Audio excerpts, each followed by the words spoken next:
패밀리 여러분 안녕하세요. 살빼남입니다. 자, 여러분, 뭔가를 먹으면 배가 부르고 더 이상 먹고 싶지 않게 되죠. 자, 그걸 포만감이라고 합니다. 자, 그런데 이 포만감이 어떻게 오는지 정확하게 알고 계신가요? 뭐 그냥 음식물이 들어갔으니까? 자, 그런데 그것 외에도 정말 많은 것들이 이 포만감에 작용할 수 있습니다. 자, 그리고 우리가 이 포만감에 대해서 좀 자세히 알면은 아무래도 다이어트를 좀 스마트하게 할 수 있겠죠. 그래서 오늘은 포만감에 대해서 한번 알아보겠습니다. 자, 일단 식욕과 포만감의 상대적인 힘에 대해서 좀 말씀드려야 될 것 같은데요. 자, 식욕이 뭔가를 먹게 하는 힘이라면 포만감은 뭔가를 그만 먹게 하는, 먹지 않게 하는 힘이죠. 그래서 식욕과 포만감은 서로 반대 방향의 힘이라고 보시면 됩니다. 자, 우리 인간은 몇만 년에 걸쳐서 진화해 왔잖아요. 자, 그런데 이렇게 음식이 풍부해진 게 정말 얼마 안 됐습니다. 몇만 년 동안 음식이 굉장히 없었고 음식이 풍부해진 건 겨우 지난 수십 년 정도죠. 자, 그래서 우리 인간은 몇만 년 동안 살아남기 위해서 음식이 보이자마자 빨리 먹어야 됐고 그냥 있을 때 빨리 많이 최대한 먹어야만 됐습니다. 자, 지금처럼 음식이 막 너무 많이 남아 돌아서 먹으면 살찔 걸 걱정하면서 막 일부러 덜 먹어야 되는 그런 상황은 정말 얼마 안 됐습니다. 자, 이런 진화의 과정 속에서 수만 년 동안 발달한 식욕이 더 잘 발달되었을까요? 아니면 겨우 수십 년밖에 안 되는 포만감이 더 잘 발달되었을까요? 답은 뻔하죠. 자, 당연히 수만 년 동안 발달된 식욕이 훨씬 더 강력하게 발달했겠죠. 자, 식욕은 이렇게 8차선 도로 쫙쫙 뚫려 있어서 차들이 막 뻥뻥 갈 수 있는 그런 도로에 잘 닦인 느낌이라면, 자, 포만감은 이렇게 원룸 골목 사이에 아주 좁은데 거기 또 하필 차들이 더 주차되어 있는 그 한가운데 아주 조그만 1차선 길을 겨우겨우 지나가는 겨우 그 정도의 느낌입니다. 즉, 식욕은 굉장히 강력한 데 비해서 포만감은 좀 상대적으로 많이 약하다. 이거를 먼저 아시는 게 가장 중요할 것 같아요. 그럼 포만감은 어떻게 오게 될까요? 자, 포만감이 오는 기전부터 설명해 드릴 건데요. 자, 굉장히 쉽게 좀 뭉뚱그려 설명할 거니까 전문가분들은 이해 좀 부탁드릴게요. 자, 일단 내가 당장 먹은 음식으로 오는 포만감이 있습니다. 자, 이건 세 가지 정도 기전이 있어요. 자, 첫 번째는 음식이 들어오면서 위가 부풀어 오르면서 느껴지는 포만감입니다. 자, 우리가 가장 쉽게 알고 있는 포만감이 바로 이건데요. 자, 우리 뱃속에는 위가 있죠. 자, 이 위에 음식물이 들어가면 위가 부풀어 나고 늘어납니다. 그럼 그 늘어난 것을 위에 있는 센서가 감지하게 되고요. 그거를 뇌로 보내서 포만감을 느끼게 됩니다. 자, 그래서 얼마가 늘어났냐에 따라 포만감 느껴지는 정도도 다를 텐데, 자, 이때 당연히 음식물의 부피도 늘어나는 거에 영향을 주겠지만 음식물의 무게도 늘어나는 거에 영향을 주게 됩니다. 자, 그래서 공기가 풍부한 음식, 예를 들어서 팝콘 같은 걸 먹어도 배가 좀 부를 수 있는 거고, 아니면 물처럼 굉장히 무거운 거를 먹어도 그게 위가 많이 늘어나면서 배가 많이 부를 수 있게 되죠. 자, 여러분 왜 흔히 물배라고 아시죠? 물을 먹어서 당장은 배가 부른데 빨리 꺼지는 그런 거. 자, 이것도 이제 부피적으로 늘어나는 그런 포만감이라고 보시면 됩니다. 자, 이거는 좀 더 물리적인 포만감이라고 보시면 돼요. 자, 음식으로 따지자면 음식의 수분과 섬유질이 풍부할수록 이 부분에서 좀 유리할 수가 있어요. 자, 섬유질 같은 경우에는 부피는 많이 차지하는데 칼로리는 뭐 거의 0에 가깝고 뭐 인슐린 촉진하는 것도 없으니까 살이 거의 안 찌죠. 자, 그래서 포만감 많은데 살은 안 찌고, 또 물 같은 경우에는 밀도가 굉장히 높아서 그 부피에 비례해서 무게가 워낙 많이 나가니까 또 위가 많이 늘어나서 이 부분의 포만감에서도 또 유리합니다. 또 액체냐 고체냐의 차이도 여기서 또 날 수가 있는데, 액체라면은 아무래도 고체보다는 이 소화기를 통과하는 시간이 좀 더 빠를 수 있겠죠. 자, 그러면 이 부분에서 포만감이 유지되는 시간이 조금 더 또 줄어들 수도 있어요. 그래서 음식에 따라서 이 포만감에 대한 차이들이 좀 많이 있을 수 있습니다. 자, 두 번째는 음식이 소화되면서 분비되는 다양한 호르몬들에 의한 포만감이에요. 자, 우리가 음식을 먹으면 그걸 소화시키기 위해서 뭔가 이렇게 우리 몸에서 나오겠죠. 예를 들어서 뭐 콜레시스토킨 이런 애들. 자, 이런 애들이 나오면 우리 몸에서는 콜레시스토킨이 나왔어? 그럼 뭔가를 소화를 하고 있나 보네? 이렇게 인식을 해서 또 포만감이 발생되게 됩니다. 자, 이런 종류의 포만감은 좀 더 화학적인 포만감이라고 보실 수도 있겠죠. 자, 3대 영양소 중에서는 단백질이 이 부분에서 가장 포만감이 높았다고 하는데요. 자, 실제로 2008년 텍사스 의대 연구를 보면 단백질이 지방 탄수화물보다 포만감이 더 높았다고 하죠. 자, 탄수화물과 지방은 연구에 따라 조금씩 다르긴 한데, 자, 만약에 뭐 복합 탄수화물, 뭐 현미, 귀리, 통곡물, 자, 이런 것들만 따졌을 때는 지방보다 포만감이 좀 더 높을 것 같고요. 자, 그게 아니고 뭐 정제 탄수화물, 예를 들어서 뭐 설탕, 캔디, 초콜릿 이런 거를 다 더한 모든 탄수화물을 다 합쳐서 생각해 보자면 지방이 포만감이 조금 더 높을 것 같습니다.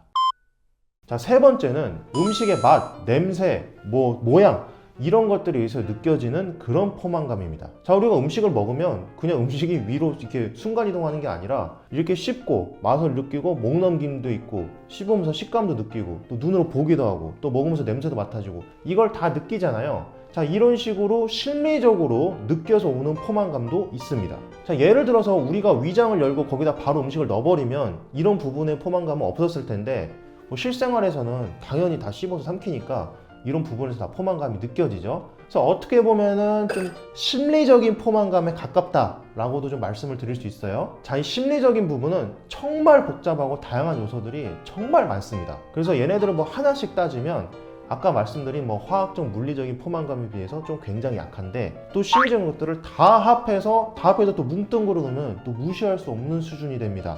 자, 자세한 것은 이런 부분을 하나씩 따져본 영상들이 또 있으니까 걔네들을 좀 참고해 보시고, 제가 오늘은 좀 이렇게 큰 부분만 좀 말씀을 좀 드릴게요. 자, 일단 식감과 씹는 행위, 즉 저작작용에 대한 영향이 좀 있어요. 자, 2015년 캘리포니아 대학에서 진행된 연구에 따르면 저작작용이 길어질수록, 즉 오래 씹어서 먹었을수록 공복감은 줄어들고 포만감은 늘어났다고 합니다. 자, 그리고 가장 결정적인 부분은 추가적으로 먹는 음식량이 줄어들었다고 해요. 한마디로 음식을 덜 먹었다는 얘기죠. 또 2020년에 네이처지에 실린 논문을 봐도 음식의 식감은 포만감과 그리고 추가적인 음식 섭취, 마지막으로 식욕 억제에 영향을 미쳤다고 합니다. 자, 이런 부분 때문에 죽 같은 액체 음식은 씹는 맛은 없으니 고체 음식보다 포만감이 좀 덜할 것이고, 아무래도 고기처럼 이렇게 막 잘근잘근 씹거나 아니면 막 감자칩처럼 바삭바삭하게 씹는 그런 것들이 포만감이 조금 더 좋겠죠.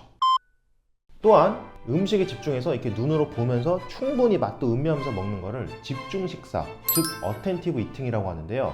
자, 뭐 주위 사람들이랑 이렇게 가볍게 얘기하면서 먹는 정도는 집중 식사가 되고요. 그거 말고 막 핸드폰 보거나 TV 보면서 먹는 거, 그런 거는 집중 식사가 일단 안 됩니다. 자, 버밍엄 대학의 2013년 연구에 따르면 다른 일을 하면서 음식을 먹으면 지금 당장도 음식을 더 먹을 수 있고, 또 음식 다 먹은 다음에 나중에 추가적으로 또 다른 음식을 또 먹을 확률도 늘어났다고 합니다. 자, 뿐만 아니라 먹는 도중에 내가 먹는 음식이 실시간으로 줄어드는 걸 이렇게 눈으로 보는 것도 이 먹는 양에 영향을 미쳤다고 하네요. 자, 해당 연구에서는 내가 집중 식사를 하지 않으면 내가 얼마를 먹고 있는지 이 피드백을 받아서 알 수가 없고, 따라서 더 먹게 될 수도 있다고 결론을 내렸습니다. 또 애초에 음식을 덜 때 1인분을 적게 더는 게 좋은데요. 자, 비슷한 원리로 뭐 이렇게 그릇이 굉장히 넓은데 좀 얕아가지고 좀 많아 보이는데 알고 보면 양이 적거나 이런 눈속임처럼 덜어내는 것도 또 도움이 될 수도 있습니다. 자, 뉴욕 대학의 2013년 연구에서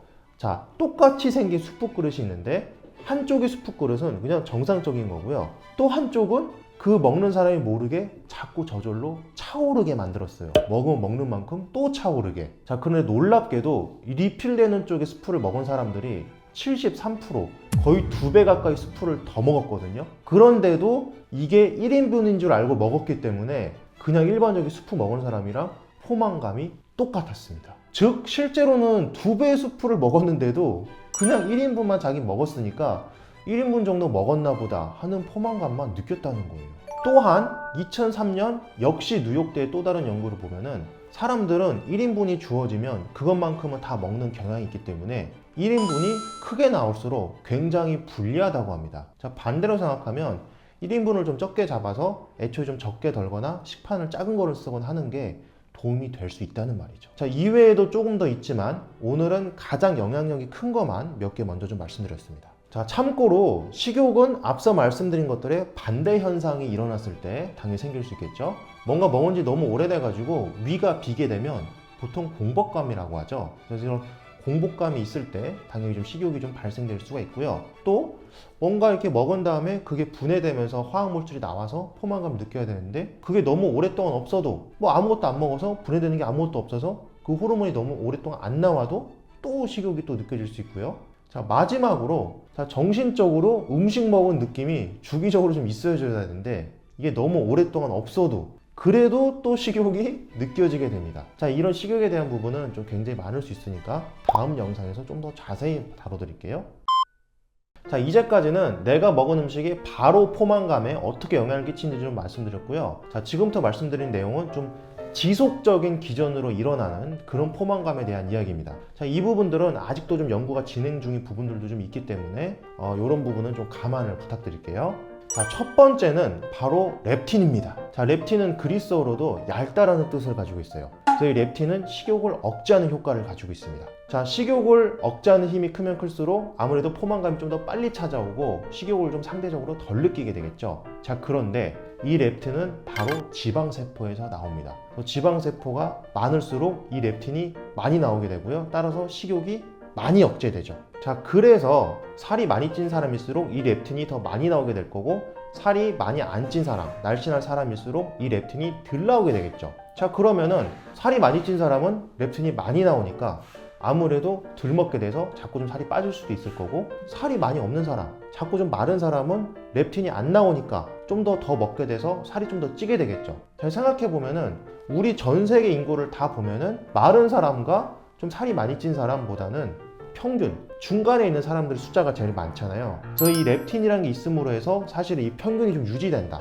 이렇다고 볼 수도 있죠. 자, 여기서 한 가지 궁금하실 게 그렇다면 살이 많이 찐 사람은 렙틴이 많이 나와서 식욕이 많이 억제되고 살이 아예 안 쪄야 되는 거 아니야? 자, 그렇게 생각하실 수 있죠. 어느 정도까지는 그 말이 맞을 수 있겠죠. 자, 그래서 이게 어느 정도까지만 살이 쪘다면 렙틴이 나와서 그 말이 맞을 수 있는데 그 이상을 넘어갔다면 별 소용이 없게 됩니다. 자, 비만인 사람은 계속 렙틴이 하도 많이 나오다 보니까 그 렙틴에 몸이 너무 익숙해져서 젖어져서 나중에 렙틴에 거의 반응을 안 하게 됩니다. 렙틴이 아무리 많이 나와도 별 소용이 없게 되는 거죠. 자, 쉽게 말하면 냄새를 계속 맡다 보면 나중에 그 냄새가 안 맡아지는 것과 비슷합니다. 자, 이걸 어려운 말로 렙틴 저항성이라고 하죠. 자, 결론적으로 이 렙틴 저항성이 낮은 사람일수록 체중 조절이 더 쉽고 식욕 조절이 더 잘 될 겁니다. 자, 그렇다면 이 렙틴 저항성을 뭐 어떻게 낮출 수가 있을까? 자, 여러 가지 방법이 있겠지만 일단 비만인 사람은 정상 체중으로 갈수록 렙틴 저항성이 좀 낮아지겠죠.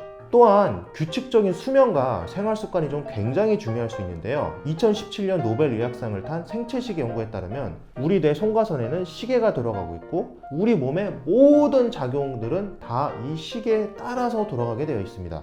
자, 렙틴을 포함한 대부분의 모든 호르몬도 예외는 아니고요.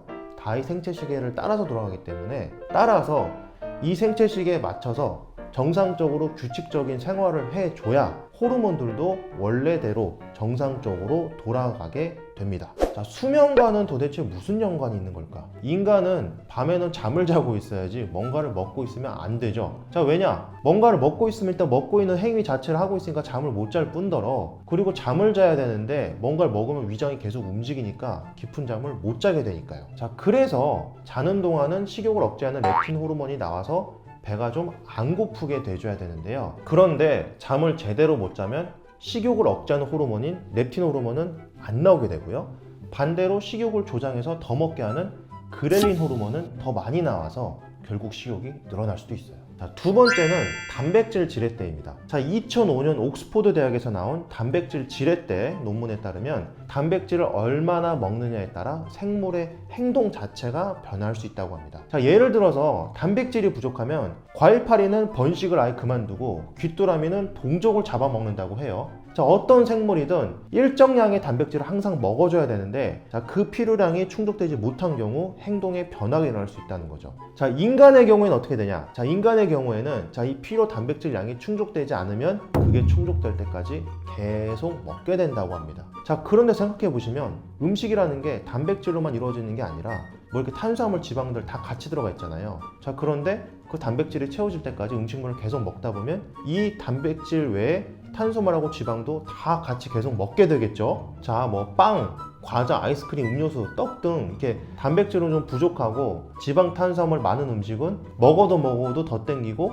계속 먹게 되는 이유가 또 여기에도 있을 수도 있습니다. 구독과 좋아요를 누르면 요요가 안 올지도. 자, 이렇게 해서 오늘은 포만감의 각종 원리들에 대해서 좀 알아봤습니다. 간단할 줄 알았는데 생각보다 좀 복잡하셨죠? 자, 그래도 오늘처럼 포만감의 원리에 대해서 좀 알고 나면은 자, 다이어트 할 때 아무래도 좀 더 쉽게 할 수 있고 성공할 확률도 높아질 거라고 보입니다. 자, 그러면 포만감을 잘 느끼려면 어떻게 해야 될까? 자, 내가 어떤 음식을 먹느냐도 영향을 미치기 때문에 당연히 일단은 섬유질이 많은 게 좋겠고요. 또 수분이 많아도 좋겠고, 또 칼로리 밀도가 낮아서 무게에 비해서 칼로리가 낮으면 또 좋겠고, 단백질이 많으면 좋고, 식감이나 씹는 맛이 좋아도 좋고, 또 고체이면 좋을 것 같고요.